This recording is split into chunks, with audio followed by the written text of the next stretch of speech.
यह 5 साल का बच्चा हफ्ते में 5 बार पुलिस स्टेशन ले जाया जाता है, क्योंकि पूरे मोहल्ले में कोई उसे हरा नहीं पाता। उसके सामने एक मोटा लड़का खड़ा है, जो उसे 2 सिर लंबा है, लेकिन लड़के के चेहरे पर जरा सा भी डर नहीं है। वह बिना किसी मुश्किल के उसे जमीन पर गिरा देता है। मोटा लड़का हार मानने को तैयार नहीं होता और अपने बड़े भाई को बुला लेता है। हालांकि इस बच्चे ने कभी कोई प्रोफेशनल ट्रेनिंग नहीं ली, लेकिन उसकी असाधारण रिफ्लेक्स उसे हर वार से बचा लेते हैं। थोड़ी ही देर में वह अपनी चतुराई से उस बड़े भाई को भी हरा देता है। यहां तक कि जब कई मिडिल स्कूल के गुंडे एक साथ उस पर हमला करते हैं, तब भी वह घबराता नहीं। उसे पता है कि ताकत, संख्या और कद में वह उनसे कमजोर है, इसलिए वह अंधाधुंध हमला नहीं करता, बल्कि हालात के अनुसार हथियार उठाकर पूरे ग्रुप को हरा देता है। बाकी लड़के इतने डर जाते हैं कि रोते हुए अपनी मां को बुलाने लगते हैं, और एक बार फिर उसे पुलिस स्टेशन ले जाया जाता है। पुलिस ऑफिसर उसके सामने बिल्कुल लाचार हो जाते हैं। थोड़ी डांट लगाने के बाद वे उसकी मां को बुलाते हैं और उसे घर भेज देते हैं। जब वह अपनी मां की आंखों में देखता है, तो थकान के पीछे छिपी निराशा साफ दिखाई देती है। वह अपनी मां से वादा करता है, अब वह कभी लड़ाई नहीं करेगा। इस वादे को निभाने के लिए जब वह मिडिल स्कूल में जाता है, तो बिना वजह की बदमाशी सहते हुए भी वह अपना गुस्सा दबा लेता है, क्योंकि वह सिर्फ अपनी मां के चेहरे पर मुस्कान देखना चाहता है। लेकिन एक दिन अचानक कुछ अनचाहे मेहमान उनके घर आते हैं। एक आदमी हाथ में शोकचित्र लेकर बताता है कि उसका पिता मर चुका है। वह पिता, जिससे वह कभी मिला भी नहीं था। लेकिन यह घटना न सिर्फ उसका अपनी मां से किया वादा तोड़ देती है, बल्कि उसे एक नई पहचान भी दे देती है, गैंग का बॉस। अब कहानी 16 साल की उम्र पर पहुंचती है। वह सिटी फर्स्ट हाई स्कूल में ट्रांसफर होता है। जैसे ही टीचर उसका परिचय कराते हैं, क्लासरूम में शोर मच जाता है। कुछ लड़कियां उसे देखकर उत्साहित हो जाती है, लेकिन कुछ लड़के उसे घूर रहे हैं, बुरी नीयत से। वही लोग जिन्होंने मिडिल स्कूल में उसे तंग किया था। वह मुस्कुराकर उन्हें हाथ हिलाता है। अरे, तुम लोग भी यहाँ हो। टीचर उसे जिस डेस्कमेट के पास बैठाते हैं, वह अजीब सा लड़का है, जो शुरुआत से ही गहरी नींद में सो रहा है। उसी समय जिन रिम उसके सामने आकर बैठ जाता है। अरे, अगर ये हमारा पुराना क्लासमेट कांग्रे नहीं है। जब तुम मिडिल स्कूल में ट्रांसफर हुए थे, हम बहुत अकेले हो गए थे।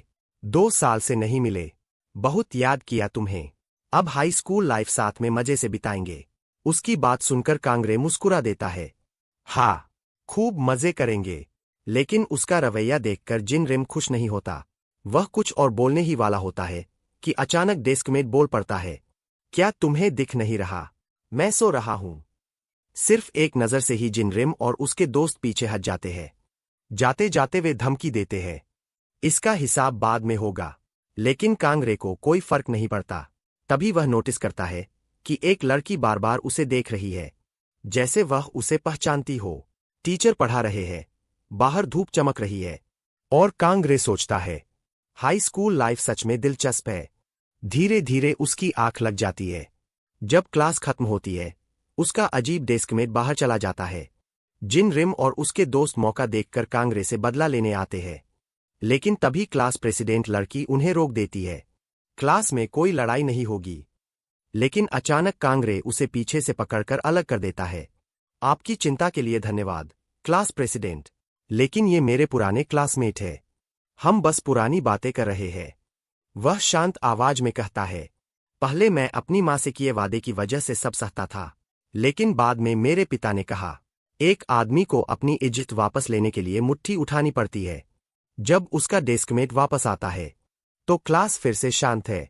कांग्रे अब भी मेज पर सो रहा है, लेकिन जिन रिम और उसके दोस्त कहीं दिखाई नहीं देते। आगे चलकर जिन रिम वांग दाकान से शिकायत करता है। पुराना कांग्रे तो कमजोर था, लेकिन अब उसकी आभा पूरी तरह बदल गई है। उसने हम तीनों को आसानी से हरा दिया।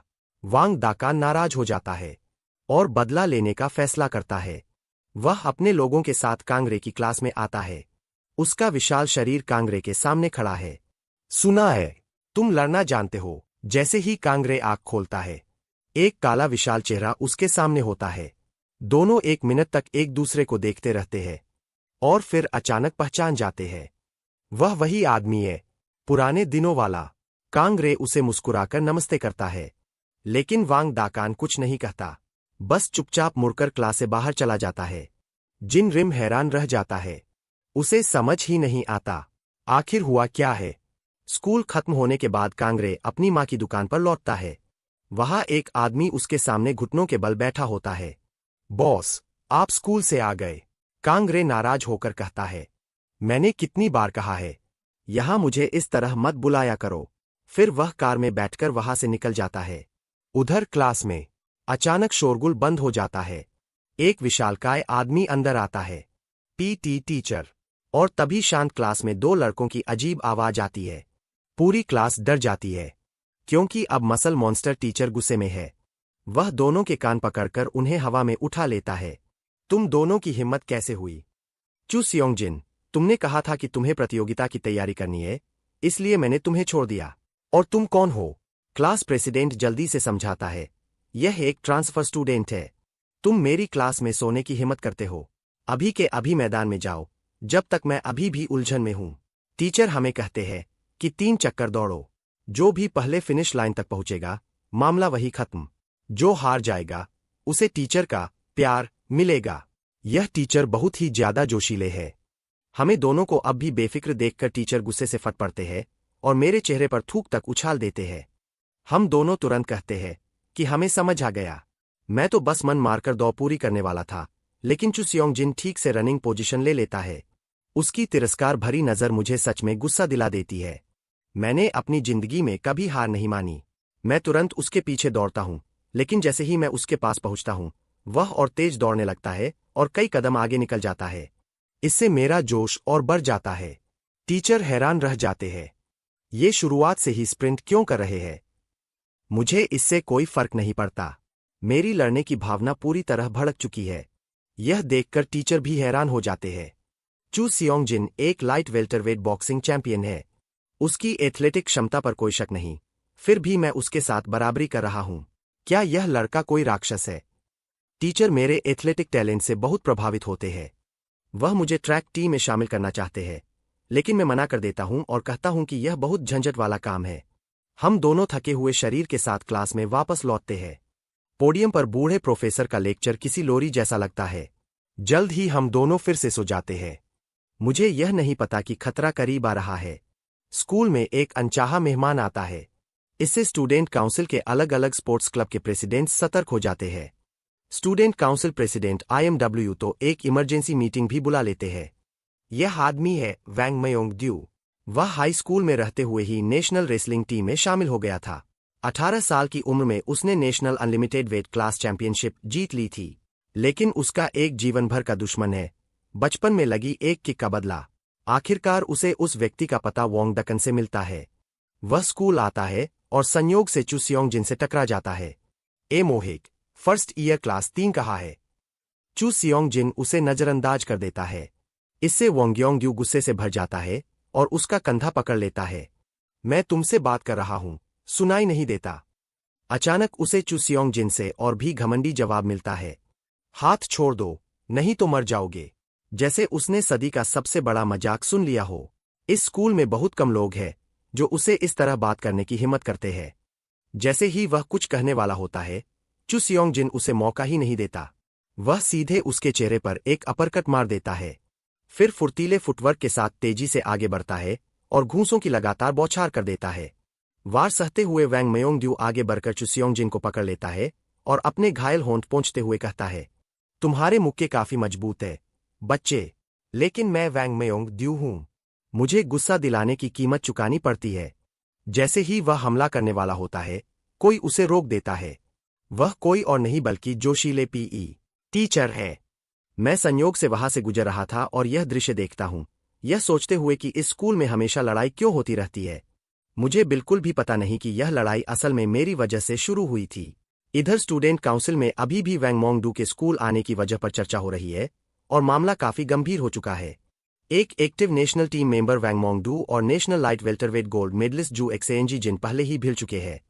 PE टीचर उन्हें अपने साथ ले गए हैं। टेक्वांडो क्लब के प्रेसिडेंट युब सबसे पहले बोलते हैं। वह आदमी अपने पुराने स्कूल की याद में तो नहीं आया होगा।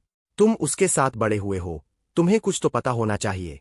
यह आरोप सीधे जूडो क्लब के प्रेसिडेंट जिंगी गो पर जाता है। जिंगी गो सबको बताता है कि शायद यह सब एक ट्रांसफर स्टूडेंट की वजह से है, लेकिन मुझे इन सब बातों का बिल्कुल भी पता नहीं है। मैं ड्राइवर की कार में बैठकर हेडक्वार्टर लौटता हूँ। वहाँ लोगों का एक समूह मुझे देखकर झुककर सलाम करता है। मैं गुस्से में कहता हूँ, मैंने कितनी बार कहा है कि जब मैं स्कूल यूनिफॉर्म में हूं तो ऐसा मत किया करो। अगले दिन student council president IMW class में आते हैं। अंदर आते ही वह मुझे अभी भी जागते हुए देखते हैं और तुरंत कहते हैं कि मेरे साथ चलो। अभी भी आधा सोया हुआ मैं पूछता हूँ, तुम कौन हो? इससे माहौल थोड़ा अजीब हो जाता है। क्लास प्रेसिडेंट स्थिति संभालते हुए उनका परिचय कराती है। मैं फिर भी उदासीन रहता हूं। जो कहना है यही कहो। मेरे इस रवैये से IMW की नसें फूल जाती है। वह कहते हैं, मेरे साथ चलो और अपने पास बैठे उस लड़के को भी साथ लाओ। यह कहकर वह बिना पीछे देखे क्लास से निकल जाते हैं। क्लास प्रेसिडेंट कहती है, IMW बुरा इंसान नहीं है, शायद उसे तुमसे कोई जरूरी बात करनी है। यह सुनकर मैं चू सियोंग जिन को जगह देता हूं। वह बड़बड़ाता है कि यह बहुत झंझट है, लेकिन फिर भी मेरे साथ स्टूडेंट काउंसिल में आ जाता है। IMW हमें इस स्कूल के बारे में बताते हैं। यह स्कूल पहले एक स्पोर्ट्स स्पेशलिटी स्कूल था। यह पूरे देश से एथलेटिक स्टूडेंट्स को भर्ती करता था, लेकिन 2 साल पहले हुई एक गंभीर घटना की वजह से इसे एक सामान्य स्कूल में बदल दिया गया। और उस घटना का मुख्य व्यक्ति था वैंग मायोंगडू, जिसने पहले चू सियोंग जिन से लड़ाई की थी। उसे स्कूल से निकाल दिया गया था, लेकिन अब वह तुम्हारी वजह से वापस आया है। यह कहते हुए IMW मेरी तरफ इशारा करता है। मैं पूरी तरह हैरान हो जाता हूं।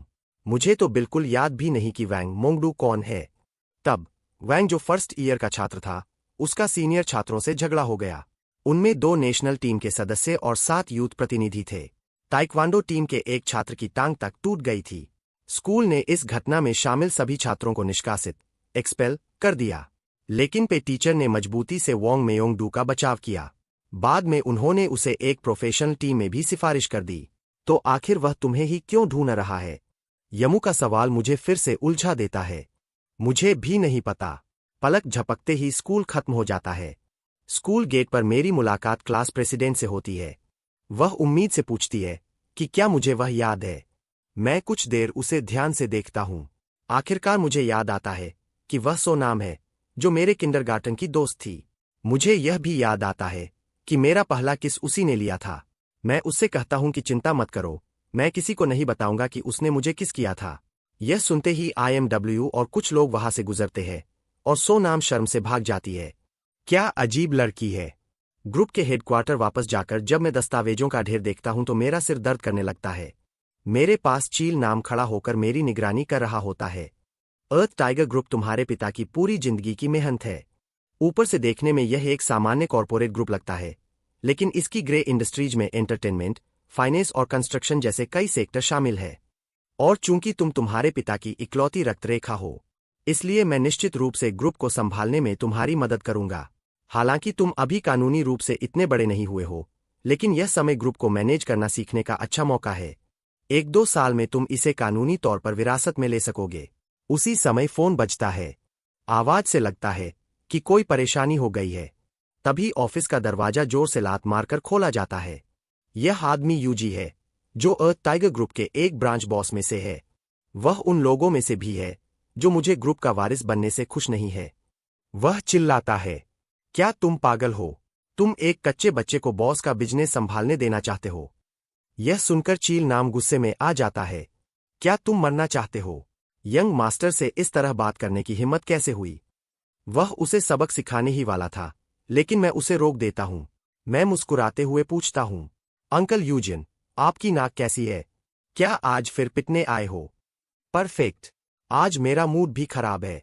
अगले दिन स्टूडेंट काउंसिल मीटिंग में वे अभी भी यह तय नहीं कर पा रहे कि वैंग म्योंगडू से कैसे निपटा जाए। सबसे पहले बोलने वाला है गुसेल ताइक्वांडो क्लब प्रेसिडेंट यूबी। उसने पहले मेरे ताइक्वांडो सदस्यों को घायल किया था। अब भी वह स्कूल के आसपास मंडरा रहा है। यह बहुत ज्यादा हो गया है। मैं अभी उससे निपटता हूं। दूसरी तरफ मैं क्लास में सो रहा होता हूं जब वैंग दकन मुझे जगा देता है। वह कहता है कि उसे मुझसे जरूरी बात करनी है। मैं उसे नजरअंदाज करता हूं, लेकिन वह लगातार मेरे कान में बोलता रहता है। आखिर मैं तंग आकर उठता हूं और उसके साथ बाहर चला जाता हूं। स्कूल की पिछली गली में वैंग म्योंग ड्यू बैठा है। जमीन पर चारों तरफ यूबी द्वारा लाए गए लोग पड़े हुए हैं। यूबी गुस्से में चिल्लाता है और फ्लाइंग किक मारता है, लेकिन वैंग म्योंग ड्यू सीधे उसका टखना पकड़ लेता है। वह कहता है, पता है अब मैं क्या करने वाला हूं। फिर वह उसे एक हाथ से हवा में उछाल देता है। यूबी जोर से जमीन पर गिरता है। यही एहसास होता है जब टांग टूटती है। जैसे ही वह उसे और मारने वाला होता है, IMW उसे रोक देता है।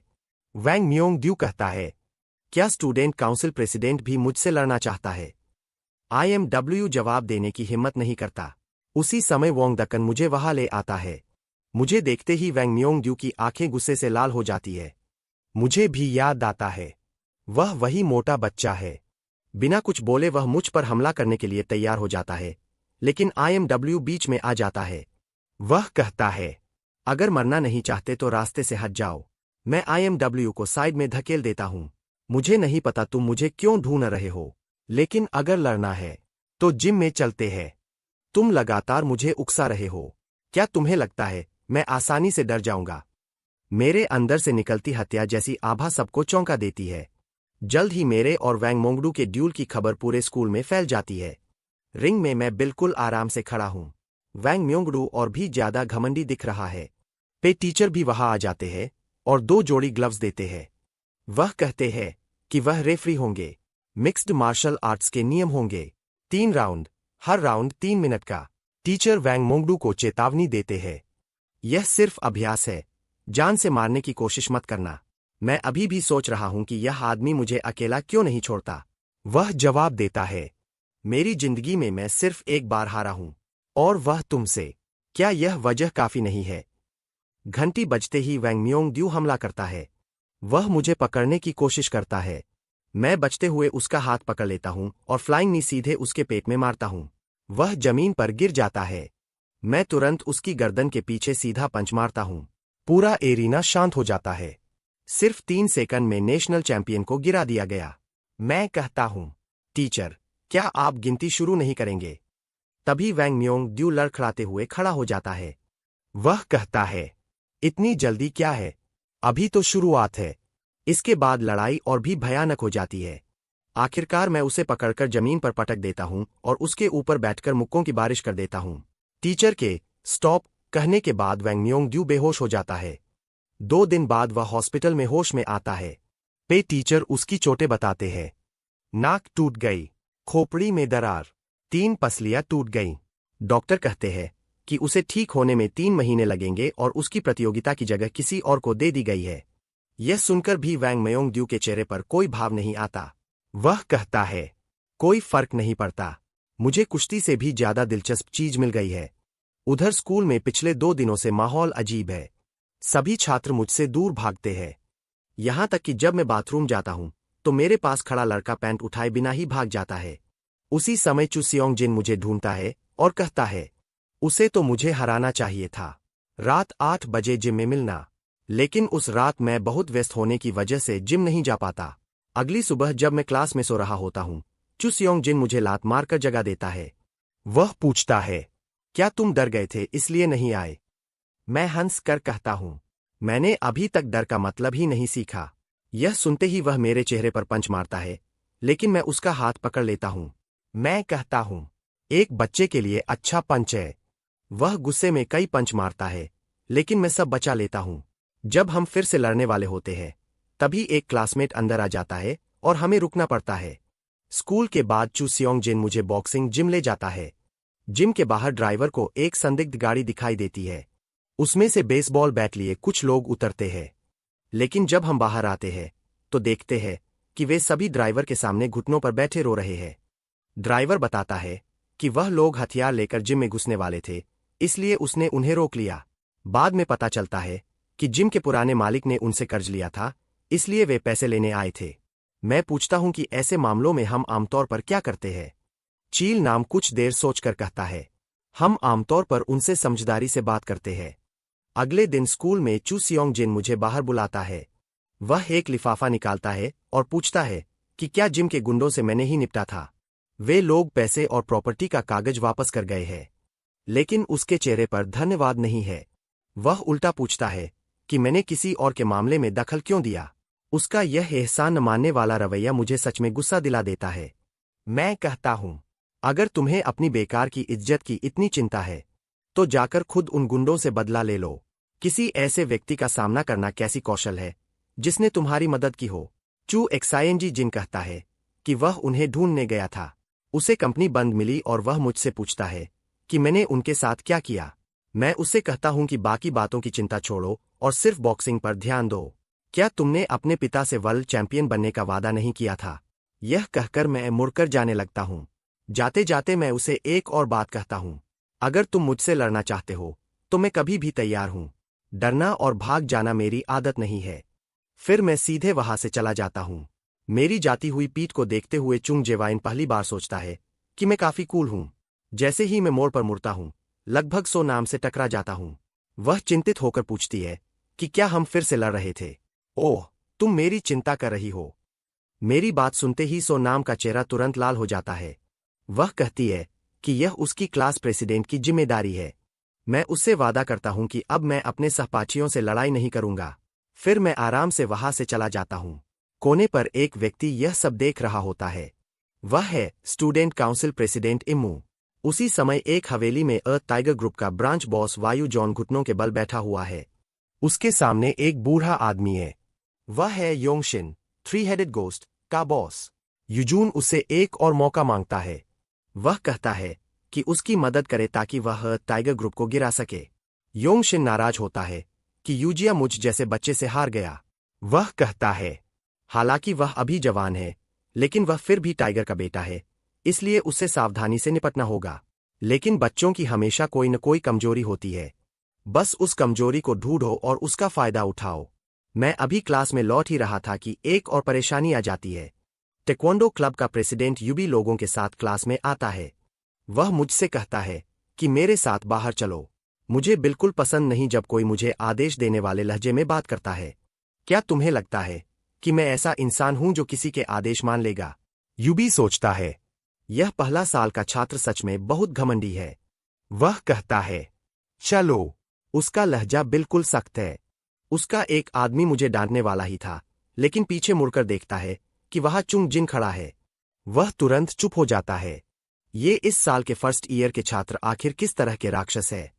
जैसे ही यूबी गुस्से से फटने वाला होता है, कोई बीच में बोल पड़ता है, कांग रे को मत छुओ, वह हमारे जूडो क्लब में शामिल हो रहा है। यह बोलने वाला है जूडो क्लब का गुस्को। मैं पूरी तरह हैरान हो जाता हूं। मुझे कब पता था कि मैं जूडो क्लब में शामिल हो गया हूं? लेकिन मामला यही खत्म नहीं होता। क्लास के बाहर एक और ग्रुप आ जाता है। एक ग्रुप का नेतृत्व केंडो क्लब के प्रेसिडेंट मोचिन रिम कर रहा है। दूसरा ग्रुप रेसलिंग क्लब के प्रेसिडेंट लियोंग यक के साथ है। अब स्कूल के सभी बड़े लोग क्लास के बाहर इकट्ठा हो गए हैं। छात्रों की हालत ऐसी है कि वे सांस लेने की भी हिम्मत नहीं कर रहे। ये सभी लोग मुझे अपने क्लब में भर्ती करने आए हैं। सो नाम अब और बर्दाश्त नहीं कर पाती। वह हिम्मत करके सबको बाहर निकाल देती है और दरवाजा जोर से बंद कर देती है। जैसे ही वह राहत की सांस लेती है और मुझसे कहती है कि अब सब ठीक है, वे लोग फिर से सामने वाले दरवाजे से अंदर आ जाते हैं। वे मुझे परेशान करते रहते हैं। कोई कहता है पुरुषों को रेसलिंग करनी चाहिए। कोई कहता है केंडो लड़कियों में सबसे लोकप्रिय है। कितने परेशान करने वाले लोग हैं। उसी समय टीचर आते हैं और सबको डांटकर बाहर भेज देते हैं। फिर वह मुझे अपने ऑफिस बुलाते हैं। वह चेतावनी देते हैं, मुसीबत मत खड़ी करो। वोंग मेयोंग ड्यू भी पहले तुम्हारी तरह लोकप्रिय था, लेकिन आखिर में इससे एक बड़ी सामूहिक लड़ाई हो गई थी। मैं लापरवाही से कहता हूं, मैं किसी क्लब में शामिल नहीं होने वाला। मैं बहुत व्यस्त हूं और अभ्यास के लिए समय नहीं है। और यहां मुझे नहीं, बल्कि उन लोगों को बुलाया जाना चाहिए था। और उन्हें कह दीजिए कि मुझे परेशान न करे, क्योंकि मैं उकसावे से डरने वाला इंसान नहीं हूं। दरवाजे के बाहर खड़ा इम्मू यह पूरी बातचीत सुन लेता है। फिर वह सीधे आगे बढ़ता है और एक गोदाम में पहुंचता है। अंदर कुछ बदमाश छात्र बैठे होते हैं। वे कहते हैं, अरे, यह तो हमारे महान प्रेसिडेंट है। यहां कैसे आना हुआ? इम्मू कहता है, मुझे एक बच्चे से निपटने में तुम्हारी मदद चाहिए। उसी समय स्कूल से घर जाते वक्त मुझ पर कुछ रहस्यमयी लोग हमला कर देते हैं। जब मैं होश में आता हूं तो खुद को एक अनजान जगह पर पाता हूं। चारों तरफ ऐसे लोग हैं जिन्हें मैं नहीं जानता। जैसे ही मैं उठता हूं, कोई मुझे पीछे से लात मारता है। यहाँ का लीडर शायद वह पोनीटेल वाला आदमी है जिसके चेहरे पर निशान है। यह स्थिति मुझे दिलचस्प लगती है। मुझे हंसते देखकर वह भी हैरान हो जाता है। जिस आदमी ने पहले मुझ पर हमला किया था वह फिर से लकड़ी की छड़ी से हमला करता है। मैं थोड़ा झुककर हमला बचा लेता हूँ। फिर मैं उस छड़ी पर घूंसा मारता हूँ। छड़ी घूमती हुई जाकर पोनीटेल के सामने गिरती है। हमलावर हार नहीं मानता और फिर हमला करता है। मैं उसका कलाई पकड़ लेता हूँ और बाएं हाथ से जोरदार वार करता हूँ। उसकी हालत ऐसी हो जाती है जैसे उसे ट्रेन ने टक्कर मार दी हो। फिर मैं उसके चेहरे पर राइट हुक मारता हूँ। वह तुरंत लड़ने की क्षमता खो देता है। मेरी बिजली जैसी तेज लड़ाई देखकर सब लोग चौंक जाते हैं। मैं पूछता हूँ कि वे लोग कौन हैं। कोई जवाब नहीं देता। मैं कहता हूँ, आओ सब एक साथ हमला करो। मैं अपने सवालों के जवाब मुक्कों से लूंगा। कुछ देर बाद पोनीटेल क्रूर मुस्कान के साथ कहता है, सब लोग हमला करो, इसे गिरा दो। सब लोग मुझ पर टूट पड़ते हैं। मैं दाईं तरफ वाले के सीने पर घूंसा मारता हूँ, फिर हथेली से उसकी ठोड़ी पर वार करता हूँ, फिर बाएं कोहनी से बाईं तरफ वाले की आंख के पास वार करता हूँ। पीछे से कोई मेरी गर्दन में चेन लपेट देता है। वह हंसते हुए कहता है, अब तुम खत्म हो। मैं सीधे उसका आंख में अंगूठा घुसा देता हूँ। फिर उसका सिर चश्मा पहने आदमी से टकरा देता हूँ। कुछ ही पलों में 4 लोगों को गिरा देने से बाकी लोग हिचकने लगते हैं। मेरा खून उबाल मारने लगता है। पोनीटेल सबको हथियार उठाने का आदेश देता है। 2 लोग पीछे से हमला करते हैं। मैं 2 घूंसों से उन्हें गिरा देता हूँ। तभी कोई मुझे पीछे से पकड़ लेता है और सामने वाला बेसबॉल बैट से मेरे सिर पर वार करने वाला होता है। मैं उसे फ्रंट किक मारकर दूर उड़ा देता हूँ। फिर पीछे वाले से छूटकर उसे भी 2 घूंसों में गिरा देता हूँ। अचानक कोई मेरे सिर पर डंडा मार देता है। मैं सिर छूता हूँ और हाथ पर खून देखता हूँ। मैं पूरी तरह पागल हो जाता हूँ। मेरी डरावनी लड़ाई देखकर कोई पास आने की हिम्मत नहीं करता। आधे घंटे बाद वहां सिर्फ पोनीटेल और मैं ही खड़े होते हैं। मैं उसका कॉलर पकड़कर पूछता हूं कि इसके पीछे कौन है। इसके बाद मैं स्कूल बिल्डिंग पहुंचता हूं। इम्मू फोन लेकर खबर का इंतजार कर रहा होता है, लेकिन वहां पहुंचता हूं मैं। वह विश्वास नहीं कर पाता कि मैं यहां तक आ गया हूं। मैं मुस्कुराते हुए उसके पास जाता हूं और बिना कुछ बोले उसके बाल पकड़कर उसका सिर मेज पर दे मारता हूं। तभी सोनाम अचानक आ जाती है। मैं इम्मू के कान में फुसफुसाता हूं, आज तुम्हारी किस्मत अच्छी है, और वहां से चला जाता हूं। अगले दिन स्कूल में चोल नाम मेरे साथ साथ चलता है। उसके साथ दर्जन भर गाड़ियां हैं। वह उन लोगों से बदला लेना चाहता है जिन्होंने मुझे चोट पहुंचाई थी। मैं उसे समझाता हूं कि यह सिर्फ छात्रों के बीच छोटा सा झगड़ा था। आखिरकार वह मान जाता है और लोगों को स्कूल के बाहर इंतजार करने को कहता है। जब मैं अपनी सीट पर बैठता हूं, चू सियोंग जिन मुझे देखकर कहता है, मार खाना काफी शर्मनाक होता है। मैं गुस्से में कहता हूं, मैंने 14 लोगों से लड़ाई की थी। लेकिन वह फिर भी कहता है, फिर भी शर्मनाक। मैं कुछ बोल ही नहीं पाता। तभी इंटरकॉम से मुझे स्कूल बोर्ड ऑफिस में बुलाया जाता है। वहां IMW और उसका चाचा बैठे हैं। उसका चाचा कहता है, तुमने स्कूल में 3 गंभीर घटनाएं कर दी है। हमने फैसला किया है कि तुम्हें निकाल दिया जाएगा। IMW मुस्कुराते हुए कहता है, लगता है अब हम सहपाठी नहीं रहेंगे। मैं शांत होकर फोन निकालता हूं और कॉल करता हूं। आधे घंटे बाद दर्जन भर गाड़ियां स्कूल में आ जाती है। सूट पहने लोग ऑफिस में घुसते हैं। चील नाम एक फाइल फेंकते हुए कहता है, स्कूल हमें सौंप दो। उस फाइल में 3 साल का भ्रष्टाचार का सबूत होता है। यह सबूत सीधे IMM चोंगसू की ओर इशारा करता है। या तो स्कूल सौंप दो या जेल जाने के लिए तैयार रहो। अगले दिन स्कूल में सब कुछ बदल चुका होता है। मेरे आदेश पर जिम टीचर को स्कूल का डायरेक्टर बना दिया जाता है। स्कूल खत्म होने के बाद IMW कुछ गुंडों को पैसे देकर मुझे पकड़ने भेजता है। लेकिन जैसे ही वे मुझे देखते हैं, डर जाते हैं, क्योंकि वे वही लोग हैं जिन्हें पहले चील नाम ने चेतावनी दी थी। वे पैसे वापस फेंक देते हैं और भाग जाते हैं। जब मैं कार में बैठकर जाता हूं, इम्मू फिर से हैरान रह जाता है, क्योंकि मेरे काफिले में दर्जन भर गाड़ियां होती है। ये आदमी आखिर है कौन? उस शाम मैं माँ के कॉफी शॉप पर लौटता हूँ। मैं वो सवाल पूछता हूँ जो मैं बहुत समय से अपने अंदर दबाए हुए था। आप और पापा तब अलग क्यों हो गए थे? यह सुनकर माँ के चेहरे पर एक पल के लिए झिझक दिखाई देती है। वह कहती है, सही समय आने पर तुम्हें बता दूंगी। उनका जवाब देखकर मैं ज्यादा जोर नहीं देता। मेरे जाने के बाद माँ पुरानी यादों में खो जाती है। उस आदमी ने इसलिए अलग होने का फैसला किया था क्योंकि वह नहीं चाहता था कि कांगरे किसी खतरे में फंसे। इसलिए माँ ने अकेले ही मुझे पालने का फैसला किया। तभी अचानक कोई आवाज आती है। भाभी, बहुत समय हो गया। आने वाला कोई और नहीं बल्कि यूजिन है, जो मुझे मारकर अर्थ टाइगर ग्रुप पर कब्जा करना चाहता है। इन लोगों ने सच में माँ का अपहरण कर लिया था। वे मुझे धमकी देते हैं कि अगर मैं उनके साथ नहीं गया तो माँ को नुकसान पहुंचाएंगे। मैं गुस्से में कहता हूं, जब तक मैं होश में हूं, बता दो वह कहाँ है। मैं तुरंत वहां जाने के लिए निकल पड़ता हूं। रास्ते में मैं चील नाम को फोन करके पूरी बात बताता हूं। हैरानी की बात यह है कि वह बिल्कुल शांत रहता है। वह मुझसे कहता है, चिंता मत करो। मैं गुस्से में कहता हूं, क्या मतलब चिंता मत करो? वो मेरी माँ है। मैं उन हरामियों को मार डालूंगा। लेकिन चील नाम फोन पर भरोसा दिलाता है, मैडम को कुछ नहीं होगा। एक छोड़ी हुई फैक्ट्री में माँ कुर्सी पर बैठी होती है। उनके सामने युआन और उसके आदमी खड़े हैं। वह कहता है, भाभी, मैं चीजें मुश्किल नहीं बनाना चाहता। बस अर्थ टाइगर ग्रुप का कंट्रोल हमें दे दीजिए। इतना बड़ा संगठन कोई बच्चा नहीं संभाल सकता। माँ शांत स्वर में कहती है, अर्थ टाइगर ग्रुप सिर्फ मेरे बेटे को ही मिल सकता है। यह सुनकर यूजिन का चेहरा काला पड़ जाता है, लेकिन माँ धीरे धीरे खड़ी हो जाती है। उनके सामने खड़े खतरनाक अपराधियों से उन्हें जरा भी डर नहीं लगता, बल्कि उनके चेहरे पर कातिलाना इरादा दिखाई देता है।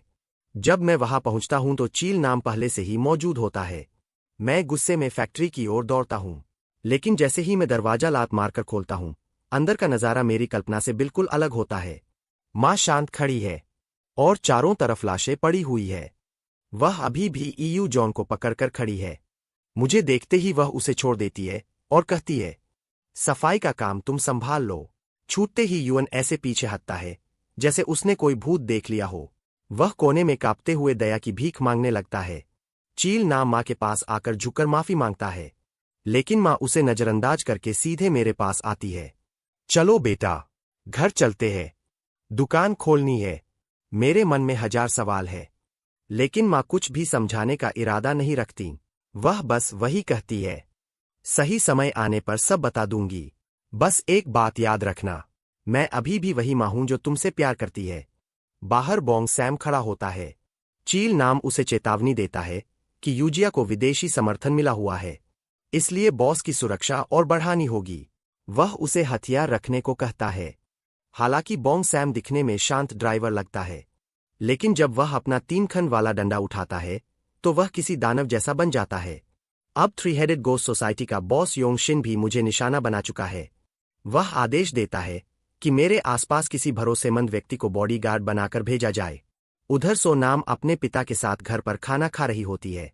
उसके पिता प्रोसिक्यूटर किम उसकी परेशान शक्ल देखकर पूछते हैं कि क्या हुआ।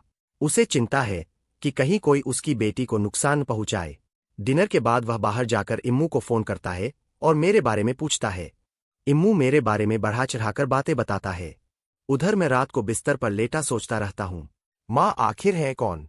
अगले दिन 3 हेडेड गोस्ट सोसाइटी की हवेली में एक आदमी घुटनों पर बैठकर यूजिया की असफलता की खबर देता है।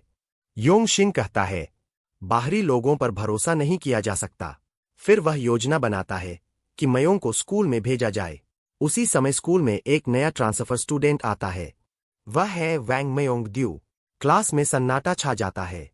फिर एक और ट्रांसफर स्टूडेंट आता है, एक पोनीटेल वाला हैंडसम लड़का, नाम जेवसु, लेकिन उसकी मुस्कान के पीछे हल्की सी खतरनाक मंशा छिपी होती है। क्लास के बाद वैंग मयोंग ड्यू चू सियोंग जिन से बॉक्सिंग सीखने की विनती करता है। धीरे धीरे वह बॉक्सिंग में तेजी से सुधार करने लगता है। उसका एक ही लक्ष्य है, एक दिन मुझसे अपनी हार का बदला लेना। अगले दिन फिर एक नया ट्रांसफर स्टूडेंट आता है, इस बार एक खूबसूरत लड़की। वह अपना नाम मयोंग बताती है, लेकिन उसकी नजरें बार बार मेरी तरफ जाती है। ब्रेक के दौरान सो नाम उसे मुझे घूरते देख लेती है और जलन महसूस करती है। वह मुझे बाहर ले जाती है, लेकिन मयोंग भी हमारे पीछे आ जाती है और दोस्त बनने की बात करती है। मुझे उससे खतरे का एहसास होता है।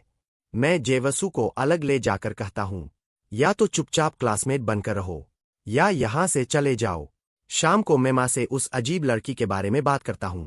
माँ मजाक करती है कि शायद मुझे लड़कियों में दिलचस्पी होने लगी है, लेकिन मैं कहता हूं, उस लड़की से वही अजीब एहसास आता है जो उस रात आपसे आया था। यह सुनकर माँ का चेहरा अचानक गंभीर हो जाता है। अगले दिन कैंपस में चलते हुए मुझे बार बार लगता है कि कोई मुझे देख रहा है। असल में वह मयोंग है। वह अपनी टांगों से छुपे हुए हथियार निकालती है और मुझे मारने की तैयारी करती है।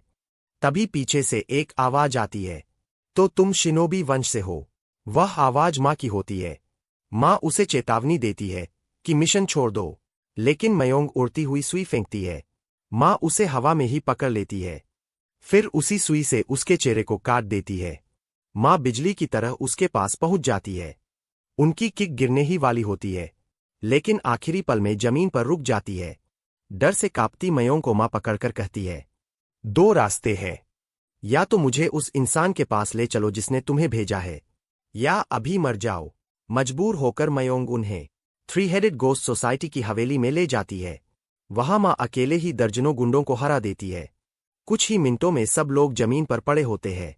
माँ तलवार लेकर योंगशिंग के कमरे तक पहुंच जाती है। एक ही वार में दरवाजा चीर देती है और कहती है, मुझे फर्क नहीं पड़ता तुम कौन हो।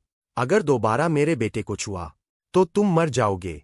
अगले दिन मैं पूरे दिन बेचैन रहता हूं। शाम को माँ मुझे खाने के लिए बाहर चलने को कहती है, लेकिन मैं बहाना बनाकर सीधे कॉफी शॉप पहुंच जाता हूं। वहां माँ काम कर रही होती है और पास में मयोंग खड़ी होती है, जो माँ से डरी हुई लगती है। माँ कहती है कि वह यहाँ पार्ट टाइम काम करेगी, लेकिन मुझे इस बात पर बिल्कुल विश्वास नहीं होता। माँ के पास दिन प्रतिदिन और ज्यादा रहस्य होते जा रहे हैं, और मैं उन्हें पहले से भी कम समझ पा रहा हूँ, जिसका मुझे जीवन भर पछतावा होता। उसी समय एक आदमी मकान मैंशन के गेट पर पहुंचता है और उसे कुछ अजीब महसूस होता है। थ्री हेडेड गोस्ट सोसाइटी, जो वाई नेशन की सबसे बड़ी ताकत मानी जाती है, वहां एक भी गार्ड नहीं दिखता। जब वह अंदर जाता है तो योंगशिंग को जमीन पर हताश बैठा हुआ देखता है। उसे देखकर वह और भी चौंक जाता है। उसके सामने बैठा आदमी किसी खतरनाक गैंग बॉस जैसा नहीं, बल्कि अपनी उम्र पार कर चुका थका हुआ बूढ़ा आदमी लगता है। योंगशिंग उससे पूछता है कि वह यहाँ क्यों आया है। वह आदमी कहता है, मैं अर्थ टाइगर ग्रुप को खत्म करने आया हूं। अर्थ टाइगर का नाम सुनते ही योंगशिन जैसे सदमे में चला जाता है। उसका पूरा शरीर कांपने लगता है। वह धीरे धीरे बुदबुदाता है, मैं अंडरवर्ल्ड छोड़ने वाला हूं, अब रिटायर होना चाहता हूं। इधर यूबी और उसके साथी मेरा रास्ता रोक लेते हैं। ये लोग हार मानने वाले नहीं थे। चारों मुझे पकड़कर जिम में ले जाते हैं। वे कहते हैं कि मैं हाल में बहुत घमंडी हो गया हूं और मुझे सबक सिखाना चाहते हैं, लेकिन उनकी बातों से मुझे कोई फर्क नहीं पड़ता। जब मैं उन चारों का सामना कर रहा होता हूं, तभी दूसरी मंजिल पर इम्मू खड़ा होकर अपने प्लान को देखकर खुश हो रहा होता है। अचानक उसके बाईं ओर जय वसु दिखाई देता है। वह कहता है, सुना है कि बड़े भाई ची नाम के दांत बॉस ने तोड़ दिए थे। दूसरा आदमी जवाब देता है, हाँ, और उस समय बॉस सिर्फ मिडिल स्कूल में था। फिर इम्मू दाईं ओर खड़े बोंग सैम की तरफ देखता है। दूसरा आदमी कहता है, और उस आदमी का हाल उससे भी बुरा हुआ था, उसकी आंख निकाल दी गई थी। यह सब सुनकर इम्मू डर के मारे लगभग पेशाब कर देता है। नीचे जिम में लड़ाई बहुत जल्दी खत्म हो जाती है, क्योंकि मैं कई सालों से बड़ों की दुनिया में रह चुका हूं। मेरे लिए ये लोग ऐसे हैं जैसे बच्चे खेल खेल रहे हो। मैं कुछ ही सेकंड में उन्हें हरा देता हूं। अब सिर्फ गुस्को बचता है। वह समझदार था। वह तुरंत कह देता है कि वह तो बस इधर से गुजर रहा था, मुझे उससे कोई मतलब नहीं होता, और मैं वहां से निकलने लगता हूं। जय वसु पूछता है, इम्मू का क्या करें? मैं कहता हूं, उसे छोड़ दो, वो बेवकूफ है। जाते समय बोंग सैम इम्मू को चेतावनी देता है, बॉस से पंगा लेना तुम्हारे बस की बात नहीं है। दृश्य बदलता है। एक पहाड़ी रास्ते पर दो लोग चल रहे हैं, माँ और मयोंग। कैमरा एक मंदिर दिखाता है। माँ मंदिर के मुख्य हॉल में जाती है और एक बूढ़े साधु को प्रणाम करती है। गुरुजी, मैं वापस आ गई हूं। दरवाजे के बाहर मयोंग झांकती है। उसके पास एक छोटा लड़का भी जिज्ञासा से अंदर देख रहा होता है। माँ उस लड़के को देखकर मुस्कुराती है। जूनियर भी अब बड़ा हो गया।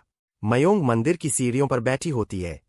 उसके चेहरे पर चिंता साफ दिखाई देती है। उसे समझ नहीं आता कि माँ का इरादा क्या है। तभी वह छोटा लड़का उसके पास आता है और अपना नाम बताता है, मेरा नाम जिनते है। मंदिर के अंदर माँ साधु से कहती है कि मयोंग शिनोबी वंश से है और उसने बहुत लोगों को मारा है। वह चाहती है कि मयोंग कुछ समय यहां रहकर शांति सीखे। साधु मान जाते हैं। वे कहते हैं कि शिनोबी वंश मार्शल लिनिएज की ही एक शाखा है। फिर वे बताते हैं कि वे जल्द ही जिनते को भी दुनिया में भेजने वाले हैं। माँ यह सुनकर समझ जाती है कि उनका क्या मतलब है। वह तुरंत उठकर झुकती है। धन्यवाद गुरुजी। उधर मैं कमरे में लेटा होता हूँ। तभी सोनम का फोन आता है। वह मुझे मूवी देखने के लिए बुलाती है। मैं थोड़ी देर सोचकर मान जाता हूँ। किसी लड़की का दिल नहीं तोड़ना चाहिए। कुछ देर बाद मैं मिलने की जगह पहुंचता हूँ। आज सोनम ने चेक वाला टी शर्ट पहना हुआ था। वह बहुत प्यारी और जोशीली लग रही थी। हम फिल्म के बारे में बात ही कर रहे होते हैं कि अचानक उसके पिता वहां आ जाते हैं। वह कहते हैं, क्यों न हम तीनों साथ में खाना खाए। सोनम पूछती है कि वह यहाँ क्यों आए हैं। वह मुस्कुराकर कहते हैं, आखिर तुम मेरे बॉयफ्रेंड हो, मुझे तुम्हें ठीक से परखना होगा। फिर वह बहाना बनाकर सोनम को दूर भेज देते हैं। अब वहां सिर्फ हम दोनों रह जाते हैं। उनकी मुस्कान गायब हो जाती है। वह गंभीर होकर कहते हैं, मुझे पता है तुम कौन हो। मैं तुम्हारे और सोनम के रिश्ते में दखल नहीं दूंगा, लेकिन अगर मेरी बेटी को चोट पहुंची तो अर्थ टाइगर ग्रुप खत्म हो जाएगा। फिर वह मुझे एक फोटो देते हैं।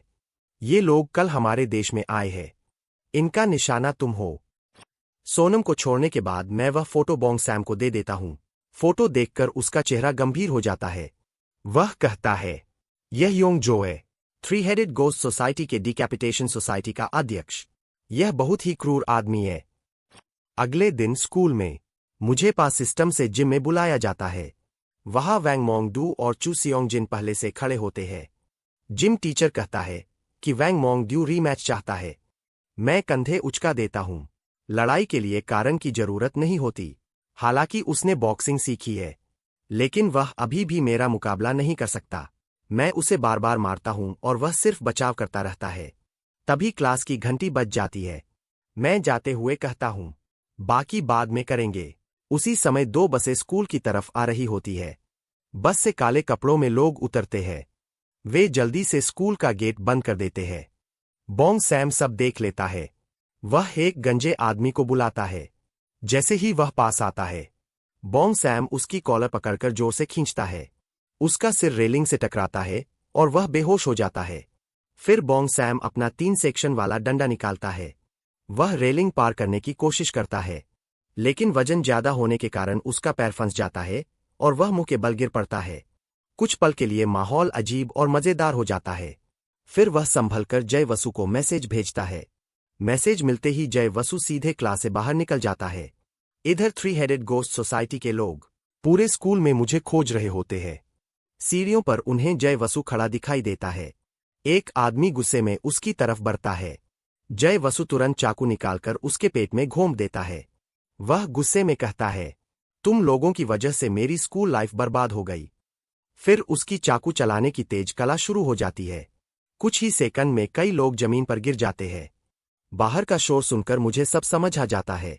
मैं क्लास से निकलते हुए टीचर से कहता हूं, दरवाजा लॉक कर दीजिए। नीचे पहुंचकर मैं जय वसु को घिरा हुआ देखता हूं। मैं कोने में रखा फायर एक्सटिंग्विशर उठाता हूं। पीछे से एक आदमी के सिर पर मारता हूं और उसे उड़ा देता हूं। फिर पिन निकालकर सफेद पाउडर पूरे इलाके में छोड़ देता हूं। चारों तरफ सफेद धुआं भर जाता है। मैं एक्सटिंग्विशर फेंककर सीधे भीड़ में घुस जाता हूं। जब मैं बाहर निकलता हूं तो किसी का सिर पकड़कर जमीन पर पटक देता हूं। कुछ देर बाद मैं और जय वसु पीठ से पीठ लगाकर खड़े होते हैं। मैं कहता हूं, पहले घेरा तोड़ते हैं। उसी समय बोंग सैम भी अपनी लड़ाई खत्म करके हमारे पास पहुंच जाता है। वैंग मोंगडू और चू सियोंग जिन भी मदद के लिए आ जाते हैं। मैं कहता हूं कि उन्हें इसमें नहीं पड़ना चाहिए था। वे जवाब देते हैं, अब बहुत देर हो चुकी है। तभी सामने से एक आदमी आता है, योंग जो। वह चारों तरफ गिरे लोगों को देखकर मुस्कुराता है। लगता है हमने तुम्हें बच्चे समझकर गलती कर दी। फिर कहता है, यह खेल नहीं है, इस बार मैं तुम्हारा सिर लेकर जाऊंगा। भयानक लड़ाई शुरू हो जाती है। आखिरकार पुलिस के आने पर लड़ाई खत्म होती है। 2 साल बाद आज भी स्कूल के छात्र उस महान लड़ाई की बातें करते हैं। कुछ लोग कहते हैं कि स्कूल का पुराना बॉस अकेले 200 लोगों से लड़ सकता था।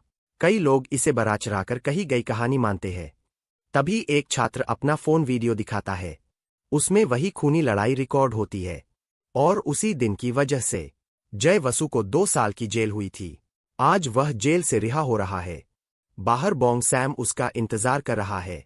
दोनों मुस्कुराते हैं। जय वसु कार की तरफ चलता है। कार का दरवाजा खुलता है। एक सख्त चेहरे वाला जवान बाहर आता है। बॉस, आप खुद आए। जय वसु झुककर कहता है, वेलकम बैक। उधर पहाड़ से उतरता हुआ एक लड़का शहर में आता है। उसके कंधे पर बड़ा बैग है। वह हर चीज को उत्सुकता से देख रहा है। यह है एम्मा का जूनियर, जिनते। स्कूल पहुंचकर वह नोटिस बोर्ड देखता है, जहां वैंग मोंग डू और चू सियोंग जिन के अवार्ड लगे हैं। उसे यह स्कूल बहुत दिलचस्प लगता है। क्लास 1-5 में टीचर इतिहास बता रही होती है। वह पूछती है, कौन कौन स्पोर्ट्स रिक्रूट है? 3 लोग हाथ उठाते हैं। एक हैंडसम लड़का, एक खूबसूरत लड़की और एक मोटा लड़का। तभी दरवाजे से जिनते अंदर झांकता है। वह भी इसी क्लास में नया छात्र बनता है। अपने गुरु की सीख याद रखते हुए वह सबके साथ बहुत विनम्रता से पेश आता है। स्कूल खत्म होने के बाद गिनते दिए गए पते से अपनी सीनियर सिस्टर के घर पहुंचता है। वह पहले से ही उसका इंतजार कर रही होती है। उसने उसके लिए कमरा भी तैयार कर रखा था। वह कहती है, यह पहले मेरे बेटे का कमरा था, लेकिन वह 2 साल से घर नहीं आया। वह उसी स्कूल में पढ़ता है जहां तुम पढ़ते हो। जल्दी ही तुम दोनों मिलोगे। फिर वह गिनते को नीचे ले जाती है। उसे बेसमेंट कहना सही नहीं होगा, वह तो ट्रेनिंग हॉल जैसा था। वह मुस्कुराकर कहती है, आओ, मुझे अपनी ताकत दिखाओ। यह सुनकर गिनते थोड़ा घबरा जाता है।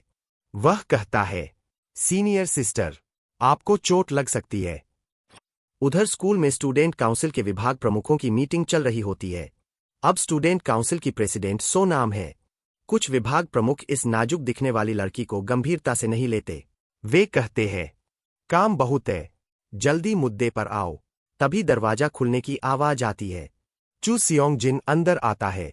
उसे देखते ही सब लोग चुप हो जाते हैं, क्योंकि पिछले 2 सालों में उसने लाइटवेट कैटेगरी के सभी गोल्ड मेडल जीत लिए थे। सो नाम पूछती है, वैंग मोंग डू कहाँ है? चू सियोंग जिन जवाब देता है, वह अगले हफ्ते अमेरिका में होने वाली प्रतियोगिता की तैयारी कर रहा है। फिर सो नाम मीटिंग का एजेंडा बताती है। एक क्लब्स के पास नए छात्रों को भर्ती करने के लिए 7 दिन का समय होगा। 2 किसी छात्र को जबरदस्ती क्लब में शामिल नहीं किया जाएगा। मीटिंग खत्म होने के बाद भी चू सियोंग जिन वही रुक जाता है। वह पूछता है, क्या उसने तुमसे संपर्क किया? यह सुनकर सो नाम थोड़ी उदास हो जाती है। चू सियोंग जिन उसे दिलासा देता है। उसने अपनी मां से वादा किया था कि वह ग्रेजुएट करेगा। यह सुनकर सो नाम को ठंडा पसीना आ जाता है। उसे 2 साल पहले की वो घटना याद आ जाती है, जिसे वह याद भी नहीं करना चाहती। उस समय योंगजो का हाथ उड़ती हुई छुरी से छेद दिया गया था। तभी सो नाम सुरक्षित भाग पाई थी। उस मौके का फायदा उठाकर कांग रे ने हमला किया। उसका गुस्से से भरा मुक्का सीधे योंगजो के चेहरे पर लगा। वह बेहोश होकर घुटनों के बल गिर पड़ा। कांग रे उसे मारने ही वाला था, लेकिन तभी मां ने उसे रोक दिया। उस समय कांग रे सच में उस आदमी को मार डालना चाहता था। आज भी यह सोचकर चू सियोंग जिन के हाथ कांपने लगते हैं। उधर गिनते अपनी सीनियर सिस्टर के घर में बैठा है। उसकी आंख पर चोट लगी है और वह उसे सहला रहा है। मां खाना लेकर आती है। खाओ, ताकत वापस लाओ, फिर एक और राउंड करेंगे। गिनते हैरान होकर पूछता है, सीनियर सिस्टर, आप अभी भी लड़ सकती है? तभी वह देखता है कि मां की बाह पर भी चोट लगी हुई है। मां मुस्कुराकर कहती है, बहुत समय बाद मैंने पूरी ताकत से लड़ाई की है। दृश्य बदलता है। वैंग मोंग डू विदेश में प्रतियोगिता लड़ रहा होता है। इस बार उसका मुकाबला दुनिया के 7वें नंबर के फाइटर अर्ले से है। कोच उसे शांत रहने को कहता है। वैंग मोंग डू बेपरवाही से पूछता है, क्या वह कांग रे से भी मजबूत है? मैच शुरू होता है। अर्ले मुक्का मारता है, लेकिन वैंग मोंग डू उसे सीधे हाथ से पकड़ लेता है। फिर वह नीचे से किक मारकर उसके पैर पर वार करता है। अर्ले संतुलन खो देता है। वैंग मोंग डू एक और मुक्का मारता है और फिर बिना पीछे देखे मुड़कर चल देता है। पूरा स्टेडियम खामोश हो जाता है। यह उसका लगातार 10वां नॉकआउट था, और वह भी 1 मिनट से कम समय में। वह कहता है, अगली बार मुझे भारी वजन वर्ग में डालना। यह बहुत बोरिंग हो गया है। मैं टीवी पर यह मैच देख रहा होता हूं। मैं मुस्कुराकर अपने पास बैठे व्यक्ति से कहता हूं, इसे भी इस निमंत्रण में शामिल कर लो। उधर गिनते बेसमेंट में ध्यान कर रहा है। अपने दिमाग में वह अपनी सीनियर सिस्टर के साथ हुई लड़ाई को बार बार दोहराता है। वह सोचता है, उसके हमलों का पैटर्न क्या था, उसकी कमजोरियां कहाँ थीं, और उसे कैसे हराया जा सकता है। ध्यान खत्म करके वह धीरे से खड़ा होता है। मैं तैयार हूं। शुरू करते हैं। माँ हाथ में लंबा भाला लेकर तैयार खड़ी होती है। दोनों के बीच फिर भीषण लड़ाई शुरू हो जाती है। लड़ाई के बाद दोनों आराम कर रहे होते हैं। माँ पूछती है, स्कूल कैसा लग रहा है? गिनते कहता है, स्कूल बहुत दिलचस्प जगह है। माँ मजाक में पूछती है, कोई गर्लफ्रेंड बनाई? यह सुनकर गिनते चौंक जाता है। वह कहता है, मेरे गुरु ने कहा था, पहाड़ के नीचे की सभी औरतें बाघिन होती है। माँ जोर से हंस पड़ती है। मेरे गुरु ने तो मुझसे कहा था, किसी मजबूत आदमी को फुसलाकर पहाड़ पर ले आना। अगले दिन एक कार स्कूल कैंपस में आती है। मैं और मयोंग कार से उतरते हैं और डायरेक्टर के ऑफिस में जाते हैं। मुझे देखकर ची नाम तुरंत अपनी सीट छोड़ देता है। मैं बैठकर पूछता हूं, डायरेक्टर बनकर कैसा लग रहा है? वह कहता है, सब ठीक चल रहा है। फिर मैं माँ के बारे में पूछता हूं। वह बताता है कि माँ ने एक ट्रांसफर स्टूडेंट की व्यवस्था की है। मैं सिर हिलाता हूं और उठकर जाने लगता हूं। ची नाम पूछता है, क्या हम उस योजना को आगे बढ़ाएं? मैं कहता हूं, उसे भूल जाओ, बस डायरेक्टर का काम करो। यह सुनकर पहली बार ची नाम का चेहरा बदलता है। वह कहता है, वह व्यक्ति ऐसा है जिससे थ्री हेडेड गोस्ट सोसाइटी भी नहीं उलझती। तुम अभी इतने मजबूत नहीं हो कि उसका सामना कर सको। मैं गुस्से में एशट्रे उठाकर दीवार पर फेंक देता हूं। मैं अपने पिता के हत्यारे को ढूंढना चाहता हूं। इसमें गलत क्या है? तुम और माँ मुझे क्यों रोक रहे हो? स्कूल के बाद गिनते की मुलाकात मयोंग से होती है। उसे स्कूल में परिचित चेहरा देखकर बहुत खुशी होती है। वह उसे जोर देकर घर पर डिनर के लिए बुलाता है। तभी वह मुझे बाहर आते देखती है और जल्दी से मेरे पास चली जाती है। यह देखकर गिनते समझ जाता है कि मैं कौन हूं। घर लौटकर गिनते अपने गुरु के पास जाता है। वहां एक आदमी काले चश्मे में खड़ा होता है। गुरु बताते हैं कि वह स्कूल बोर्ड का सदस्य है। गिनते विनम्रता से नमस्कार करता है और कहता है, आज मैंने आपके बेटे को देखा। फिर वह पूछता है, गुरुजी, क्या मेरे मास्टर ने मुझे पहाड़ से इसलिए भेजा था? माँ भारी मन से कहती है, अगर उससे मिलो तो उसे घर आने के लिए मनाने की कोशिश करना। उधर हम कॉम्बैट ट्रेनिंग कर रहे होते हैं। मेरे सामने खड़े हैं JW वासु और मयोंग। तीनों एक साथ मुझ पर हमला करते हैं। मयोंग अपने कमर से शुरिकेन, फेंकने वाले सितारे, निकालकर फेंकती है। मैं उन्हें बचते हुए बॉन्ग सैम की किक से झुककर निकलता हूं और उसे गिरा देता हूं। फिर JW वसु के हमले से बचकर उसके जबड़े पर मुक्का मारता हूं। तीनों के संयुक्त हमले के बीच भी मैं आसानी से घूमता रहता हूं। लॉकर रूम में बॉन्ग सैम और JW वसु थक कर गिर जाते हैं।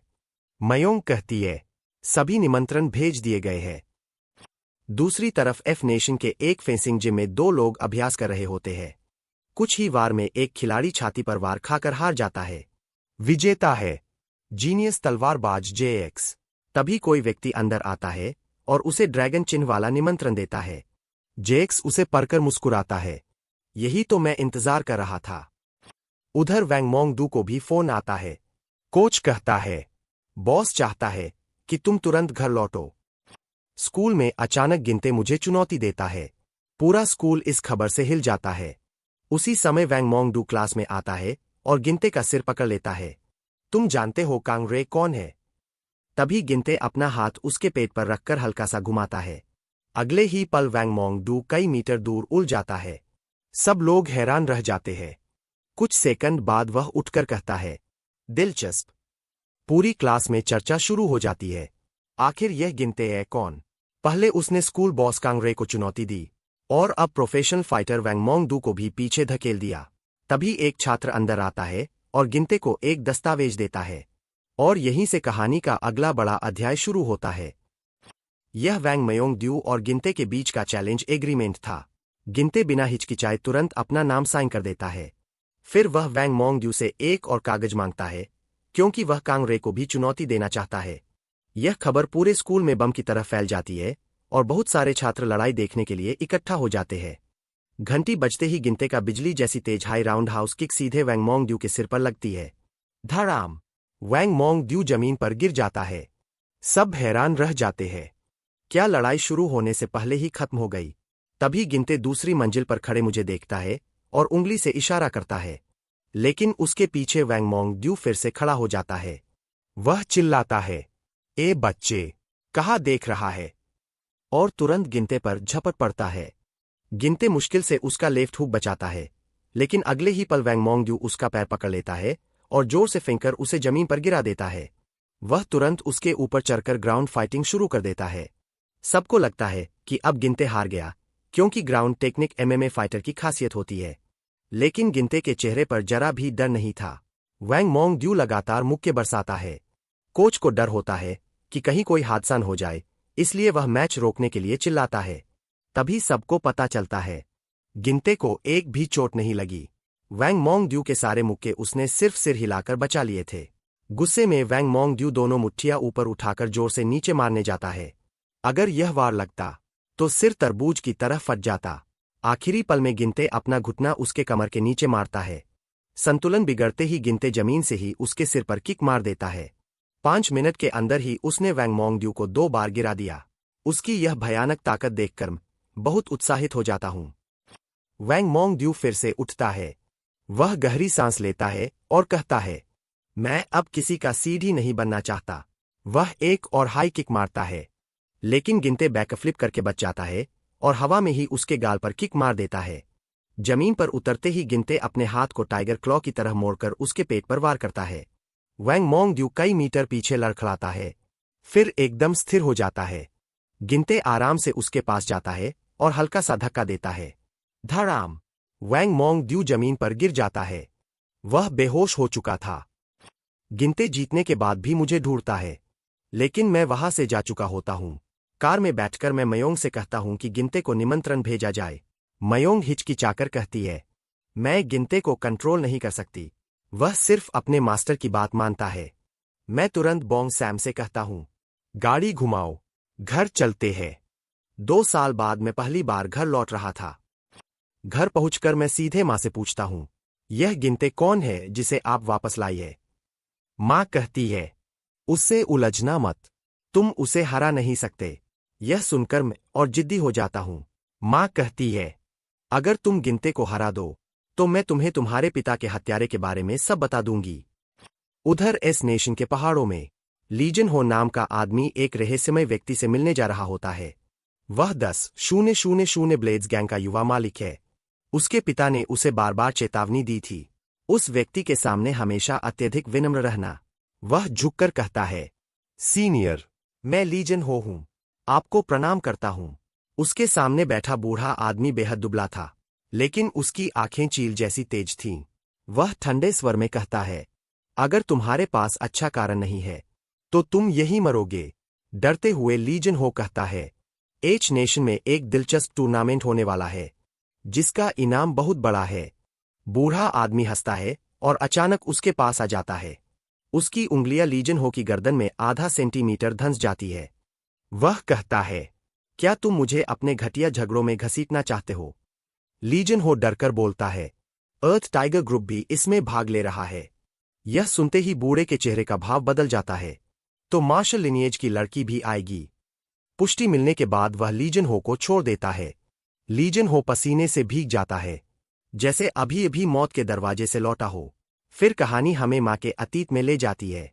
एक लड़की पहाड़ों से पहली बार शहर आई थी। वह हर चीज देखकर हैरान हो रही थी। तभी पास के कमरे से कोई आदमी बाहर फेंका गया। 3 लोग बाहर आए। उनका लीडर नीले बालों वाला आदमी था। अचानक 2 गाड़ियां आकर रुकती है और हथियारबंद लोग उतरते हैं। दोनों पक्षों में लड़ाई शुरू हो जाती है। तभी किसी ने पीछे से उड़ती हुई छुरी फेंकी। नीले बालों वाला आदमी बच नहीं पाता, लेकिन अचानक एक लड़की बीच में आकर खाली हाथ से छुरी पकड़ लेती है। उसके हाथ से खून बह रहा था, लेकिन उसे कोई फर्क नहीं पड़ता। लड़ाई खत्म होने के बाद वह आदमी लड़की को डिनर पर बुलाता है। धीरे धीरे दोनों करीब आ जाते हैं और प्यार में पड़ जाते हैं। बाद में वही आदमी अर्थ टाइगर ग्रुप बनाता है और लड़की उनके बेटे को जन्म देती है, खंगरे। लेकिन वह बूढ़ा आदमी उनके जीवन का सबसे बड़ा डर बना रहता है।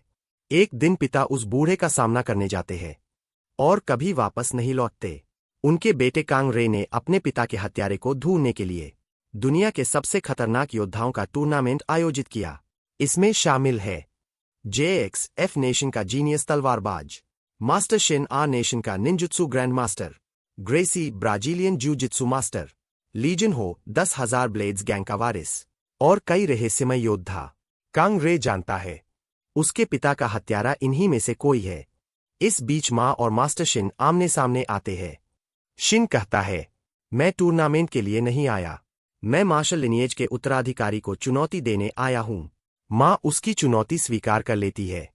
दोनों के बीच घातक हथियारों की लड़ाई शुरू हो जाती है। शिन शूरिकेन फेंकता है, माँ हवा में छलांग लगाकर बचती है।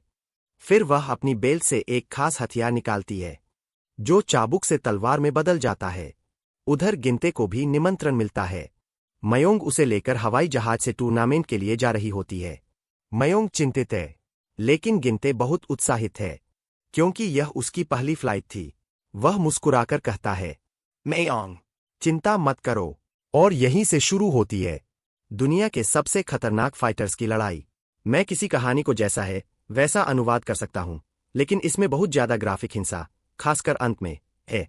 इसलिए मैं इसे थोड़ा हल्का करके हिंदी में ट्रांसलेट कर रहा हूं ताकि कहानी समझ में भी आए और सुरक्षित भी रहे। मैं किसी से भी हार नहीं मानूंगा। एयरपोर्ट से निकलने के बाद गासंग उन्हें लेने आता है। जैसे ही वे कार में बैठने वाले होते हैं, भीड़ के बीच गिनते अचानक रुक जाता है। उसके अंदर का योद्धा खतरे को महसूस कर लेता है। भीड़ के बीच उसकी नजर एक दुबले-पतले बूढ़े आदमी पर पड़ती है। वही खतरे का स्रोत है। उसी समय मैं ली जुनहो से पूछता हूं कि एस नेशन के बाकी 2 लोग कब पहुंचेंगे। तभी एक कार आकर रुकती है। कार के अंदर से किसी की तेज और खतरनाक निगाहें दिखाई देती है। जब वह आदमी कार से उतरता है तो मेरे अंदर की प्रवृत्ति कहती है कि यही वह व्यक्ति है जिसे मैं लंबे समय से ढूंढ रहा था। बूढ़ा आदमी भी कुछ महसूस करता है और हल्का सा पीछे मुड़कर मेरी ओर देखता है।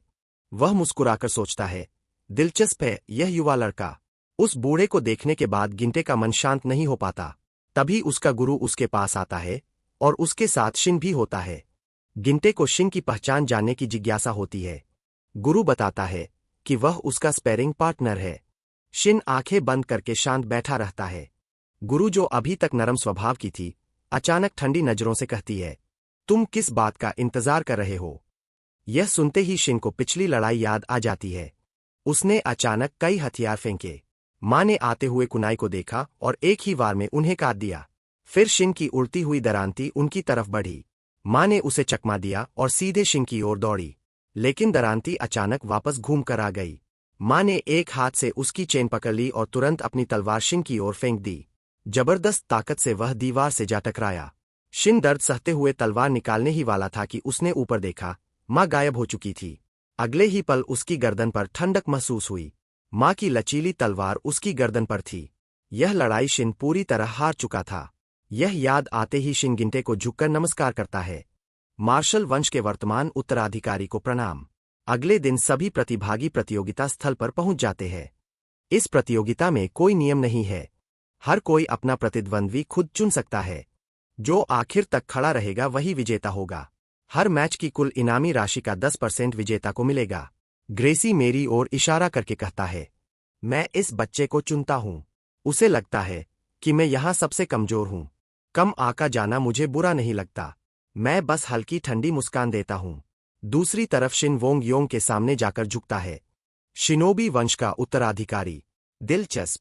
लेकिन शिन कहता है कि वह उसे चुनौती नहीं दे रहा। फिर गिनते सामने आता है, लेकिन वोंग योंग कहता है, सबसे अच्छा मुकाबला अंत के लिए बचा कर रखते हैं। फिर वह जैक्स के सामने जाकर कहता है, मैं पश्चिमी तलवारबाजी का अनुभव करना चाहता हूं। बाकी सभी भी अपने अपने मुकाबले तय कर लेते हैं। ग्रेसी बनाम मैं, वोंग योंग बनाम जैक्स, माँ बनाम तारिक, गिनते बनाम डोंगमंग, ली जुनहो बनाम गासंग।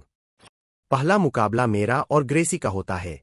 ग्रेसी मुझे घमंड से कहता है, अभी हार मान लो, नहीं तो रोते हुए घर जाओगे। मैं उसकी बातों को नजरअंदाज कर देता हूं। घंटी बजते ही मेरा बिजली की तरह तेज मुक्का उसके गाल पर लगता है। ग्रेसी हैरान रह जाता है। उसे उम्मीद नहीं थी कि मेरी गति इतनी तेज होगी।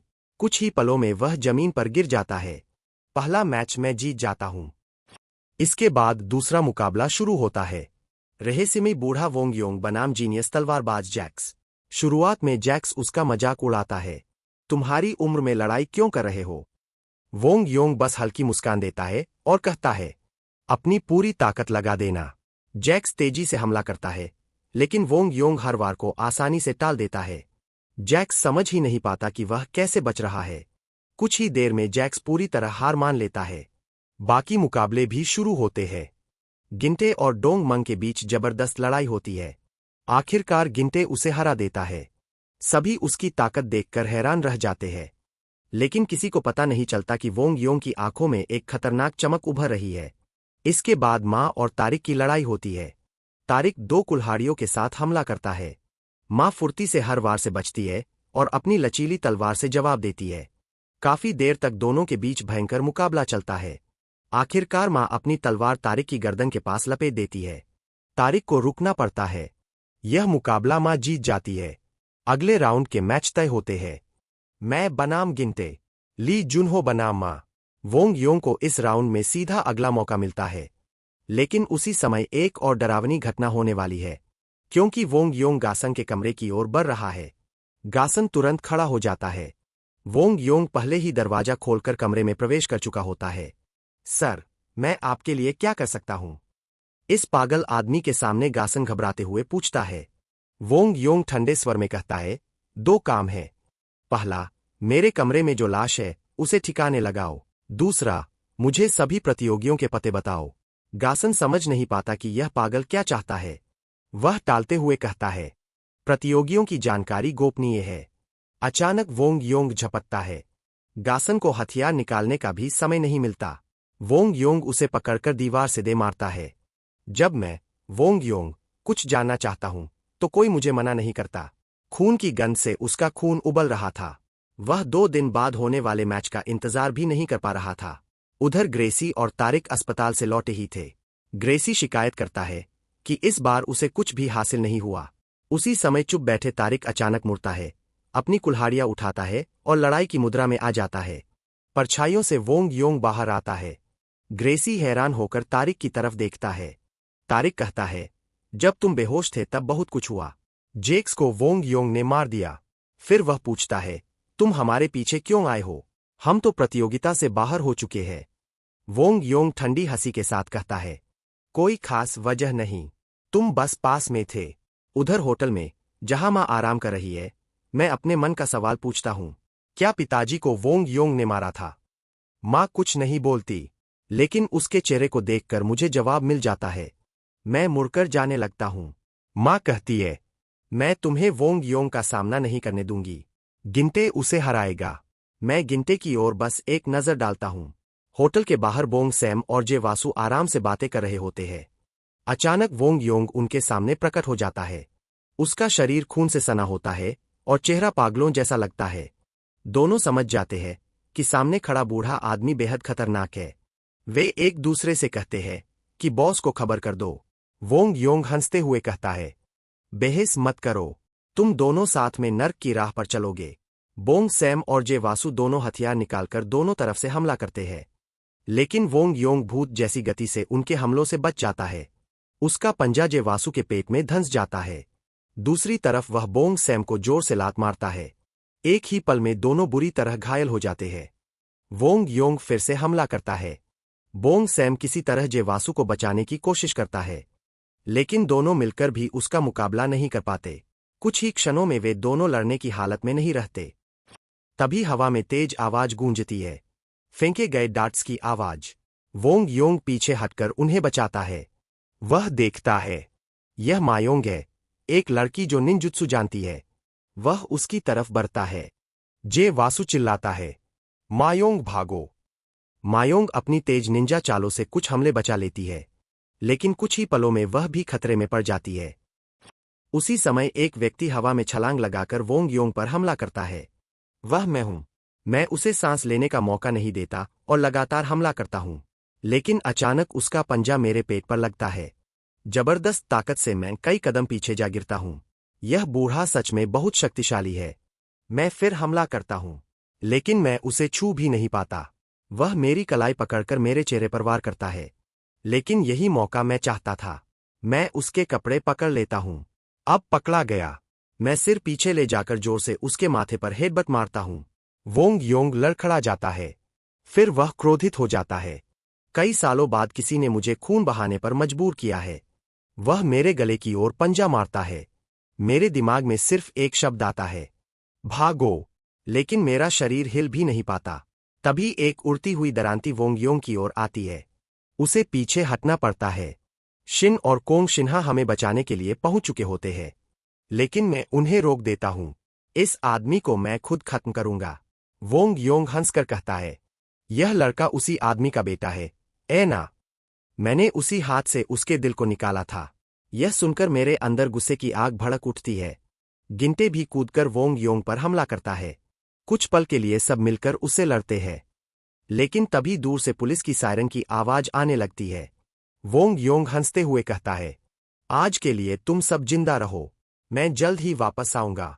और वह जंगल की तरफ गायब हो जाता है। अगले दिन खबर फैल जाती है। पूरे शहर में वोंग योंग की तलाश शुरू हो जाती है। उधर कोंग शिन्हा अकेले जंगल में वोंग योंग को ढूंढने निकल जाती है। कुछ देर बाद दोनों आमने सामने आ जाते हैं। कोंग शिन्हा अपनी लचीली तलवार निकालती है। आज इस पुराने खून के बदले को खत्म करते हैं। दोनों के बीच भयंकर लड़ाई शुरू हो जाती है। शुरुआत में कोंग शिन्हा बढ़त बना लेती है, लेकिन धीरे धीरे वोंग योंग की ताकत और गति कई गुना बढ़ जाती है। आखिरकार वह एक घातक वार करता है और कोंग शिन्हा गंभीर रूप से घायल हो जाती है। उधर मैं और गिनते एरिना में लड़ रहे होते हैं। अचानक बिजली चली जाती है। अंधेरे में अचानक वोंग योंग ऊपर से कूदकर हमारे बीच उतरता है। उसे सामने देखकर हम दोनों चौंक जाते हैं। मैं गुस्से में चिल्लाता हूं, तुमने उसके साथ क्या किया? वोंग योंग मुस्कुराता है। गुस्से में मैं उस पर हमला कर देता हूं, लेकिन जल्दबाजी में मैं कई गलतियां कर देता हूं। वह मेरे गले पर वार करता है। मैं किसी तरह बच जाता हूं, लेकिन मेरी गर्दन पर गहरा घाव हो जाता है। उसी समय गिनते की जोरदार किक वोंग योंग को पीछे धकेल देती है और मुझे मौत से बचा लेती है। इस हरामजादे को खत्म करने दो मुझे। हमारे गुस्से को देखकर भी वोंग योंग हमारा मजाक उड़ाता है और कहता है कि हम सिर्फ बड़ी बड़ी बातें करते हैं। गिनते सबसे पहले आगे बढ़ता है। वह हवा में लगातार 3 किक मारता है, लेकिन वोंग योंग के कपड़ों को भी छू नहीं पाता। मैं गिनते के पीछे से हमला करने के लिए दौड़ता हूं। सबकी हैरान निगाहों के सामने गिनते को ही मुक्का मारकर दूर फेंक देता हूं। मैं कहता हूं, मैंने पहले ही कहा था, इसे मैं ही खत्म करूंगा, मेरे रास्ते में मत आओ। इसी बीच वोंग योंग का तेज हाथ नीचे की ओर वार करता है और मेरे कपड़े चीर देता है। वह मुस्कुराकर कहता है, मैं चाहूं तो तुम्हें अभी खत्म कर सकता था, लेकिन तुम्हें प्रतिभा है। पहले थोड़ा खेलते हैं। हम फिर से एक दूसरे पर टूट पड़ते हैं। तभी गिनते एक जोरदार किक मारकर वोंग योंग को दूर फेंक देता है और हमारे बीच खड़ा हो जाता है। गिनते कहता है, चाहे कुछ भी हो, मैं अपने सीनियर से किया वादा निभाऊंगा। मैं उसकी बात पर कोई प्रतिक्रिया नहीं देता। वोंग योंग हंसकर कहता है, तो ठीक है, तुम दोनों को एक साथ खत्म करता हूं। अब हम तीनों त्रिकोण बनाकर खड़े हो जाते हैं। गिनते उड़ती हुई किक मारता है। वोंग योंग हाथ उठाकर उसे रोक लेता है। मैं पीछे से मुक्का मारता हूं। वोंग योंग सोचता है कि मैं फिर गिनते पर हमला करूंगा, लेकिन इस बार मेरा मुक्का गिनते के पास से निकलकर सीधे वोंग योंग की ओर जाता है। वह झुककर बचने की कोशिश करता है, लेकिन उसी पल गिनते की किक उसकी ठोड़ी पर जोर से लगती है।